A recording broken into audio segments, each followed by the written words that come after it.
মনের দুঃখে অনেক লোকেও অনেক কিছুই করে, আমি কিন্তু খাই। আমার যখন একটু দুঃখ কষ্ট বাড়ে তখন আমি বেশি বেশি করে খাই। খেলে আমার সেই দুঃখ কষ্টটা কিছুক্ষণের জন্য আমি ভুলে যাই, তারপরে আস্তে আস্তে নর্মাল হয়ে যাই। তা আমি হচ্ছি এরকম খাদ্য রসিক, এত খেতে ভালোবাসি, সঙ্গে রান্না করতেও ভালোবাসি। আজকে সুজি দিয়ে এমন সুন্দর একটা জিনিস রান্না করেছি, এর নাম যে আমি কী দেবো আমি নিজেই জানি না, তো ভুলচুক ক্ষমা করবেন আর পুরো ভিডিওটা দেখবেন। চলুন আপনাদের সঙ্গে শেয়ার করি কি বানিয়েছি। তো সবার প্রথমে একটু ছোটো মোটো তৈয়ারি করে নিই। তো চিড়ে নিয়ে নিয়েছি, ধনেপাতা টমেটো ধুয়ে নিয়ে নিয়েছি। সব থেকে আগে চিড়েগুলোকে একটু ভালো করে জল দিয়ে ধুয়ে 1 থেকে 2 বার ভালো করে ধুয়ে জলটা ঝেড়ে দিয়ে একটু কিছুক্ষণের জন্য রেখে দেবো, যাতে চিড়েটা একটু নরম হয়ে যায়। আর সঙ্গে একটা বাটিতে নিয়ে নিয়েছি টক দই, বেশ খানিকটা টক দই, আর নিয়েছি সুজি, পরিমাণ মতো সুজি।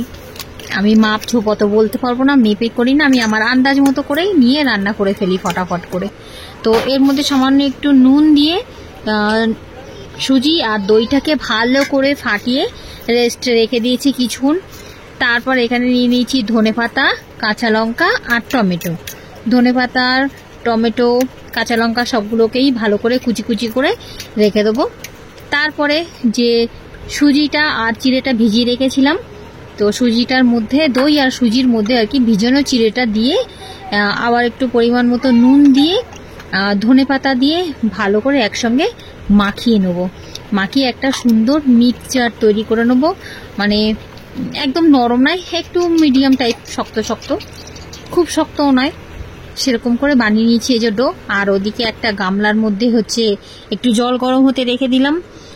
হাতে লাগিয়ে নিচ্ছি সামান্য একটু তেল, আর তারপর নিজের ইচ্ছা মতো যেরকম খুশি সাইজের, এখানে কি বলবো এটাকে, বড়া বা যা যা কিছু বলা যেতে পারে, তো বানিয়ে নিয়েছি এই যে গোল গোল বিস্কুট। আমি গোল গোল বিস্কুট বানিয়ে নিয়েছি। আর জলটা ওদিকে ফুটে গেছে, তো তেমন অবস্থায় যে আমার বিস্কুটগুলো আমি ছেড়ে দিচ্ছি, হচ্ছে চিড়ে সুজি দইয়ের বিস্কুট ছেড়ে দিলাম গরম জলের মধ্যে। আর সবগুলোই একসঙ্গে মানে ওরকম বিস্কুটের মতো করে নিয়ে গরম জলে দিয়ে একটু সেদ্ধ হতে রেখে দিয়েছি ঢাকা দিয়ে। বেশ কিছুক্ষণ পর ঢাকনাটা খুলে একটা টুথপিক দিয়ে আর কি টুথপিকটা ফুটিয়ে দেখবো কাঁচা আছে না পুরো সেদ্ধ হয়ে গেছে। দেখুন টুথপিকের গায়ে কিছু লাগছে না, মানে সেদ্ধ হয়ে গেছে। তো একটু এবার জল ঝারিয়ে এগুলো রেখে দেবো। বেশ জলটা ছাঁকনি দিয়ে একটা গামলার মধ্যে ঢেলে দিলেই হতো, তো না করে আমি ঝাঁঝরি দিয়ে ছেনে ছেনে তুলে নিলাম। তারপর কড়াইতে তেল গরম করে নিয়ে কয়েকটা সর্ষে আর বেশ কিছুটা কারি পাতা, টমেটো কুচি আর সামান্য একটু লবণ। লবণটা আমি 2-3 বার ইউজ করেছি, কিন্তু 2-3 বারই একদম অল্প অল্প করে ইউজ করেছি পরিমাণ মতো। তারপর দিয়ে দিচ্ছি মশলা, যে যেরকম মশলা খায়, জিরের গুঁড়ো, ধনের গুঁড়ো, গোলমরিচের গুঁড়ো, লঙ্কার গুঁড়ো, সব রকম কিছু ইউজ করতে পারে। তো আমি যেটা খাই, আমার সবজি মশলা, আমি সেটা ইউজ করেছি। আর বেশ একটু কষিয়ে তারপর আমার ওই বড়াগুলো দিয়ে দিলাম। চিড়ের বড়া বলবো না সুজির বড়া বলবো জানি না, বিস্কুট সরি, বড়া না, ভুলে গেলাম, বিস্কুটগুলো দিয়ে দিলাম। তারপর সব মশলাটার সঙ্গে ভালো করে একটু কষিয়ে নিতে হবে। এই হালকা হাতেই কষাচ্ছি, কারণ সুজি চিড়ে দিয়ে যদি ভেঙে যায়, একদম নরম খুব সুন্দর হয়েছে। আর উপর থেকে দিয়ে দিলাম একটু কাঁচা লঙ্কা আর আবার একটু কুচিয়ে রাখা ধনেপাতা। আবার একটু ভালো করে মিক্স করে নেবো, মানে একটু ভেজেই নেবো আর কি, যেটাকে বলা যায়। এত সুন্দর খেতে হয়েছে কি বলবো, অসাধারণ হয়েছে খেতে। আমি ফার্স্ট টাইম এরকম বানাচ্ছি, অবশ্যই ঘরে একবার বানিয়ে ট্রাই করবেন, দারুণ হয়েছে খেতে।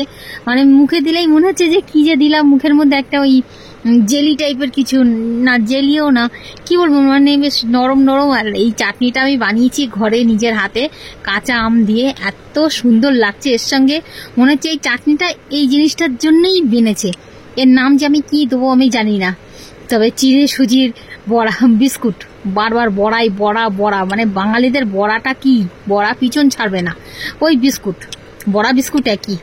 এত ইয়ামি হয়েছে খেতে, আমি এখন এই যে ভয়েস ওভার দিচ্ছি, আমার মুখে এক্ষুনি জল চলে আসছে। খুব সুন্দর হয়েছে, খুব সুন্দর খেয়ে, মানে যারা খেতে ভালোবাসো তারা প্লিজ একবার ট্রাই করে দেখো, দারুণ সুন্দর হয়েছে। আর হ্যাঁ, এই যে চাটনিটা আমি বানিয়েছি, চাটনিটা অমায়িক সুন্দর, টেস্ট এত সুন্দর, অবশ্যই আমি শেয়ার করব এই মানে চাটনিটা কিভাবে বানিয়েছি আমি। খুব সুন্দর টেস্ট হয়েছে, দারুণ। আমার গালে এক্ষুনি জল চলে আসছে, এত সুন্দর জুসি জুসি, মানে না বেশি জুসি না ড্রাই, একটা মিডিয়াম, আমি বলে বুঝাতে পারছি না, এত সুন্দর হয়েছে খেতে। অবশ্যই একবার ট্রাই করবে, ঘরে খেয়ে দেখবে, তারপরে আমাকে কমেন্ট করে জানাবে।